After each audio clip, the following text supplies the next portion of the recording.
It's that time of the year again where temperatures are changing fast. You know, when it feels like a nice summer day and then a few hours later it's below freezing?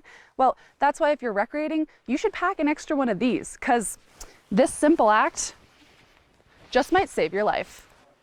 We did 5 miles up Sourdough today, had lunch at the bridge, and now we just got back. Ethan Kitch and his friends are all avid hikers. They just drove 12 hours from North Dakota straight to the Sourdough trailhead in Bozeman. I asked Ethan if he typically packs layers on his hikes. Yes, so I brought 5 layers today. It was very cold. I started off with a vest and shedded about 4 layers down to my t-shirt today. Ethan came prepared, a smart move for any recreator this time of year, considering last Sunday, 2 climbers became stranded in technical terrain near the summit of Mount Cohen, the highest peak in the western Beartooth Mountains. They'd gotten a little off course and were kind of stuck on a ledge and really couldn't go down and really couldn't go up. Jason Ravisky, who has been involved with Gallatin County Search and Rescue for more than 30 years, was in the helicopter that rescued those climbers. Jason tells me Sunday night, Park County Sheriff's Office requested their helicopter rescue team, but because it was so close to nightfall, Search and Rescue was unable to launch a helicopter. Montana National Guard and the U.S. Air Force were brought in overnight in an attempt to rescue the climbers, but due to the high altitude and technical terrain, were unsuccessful.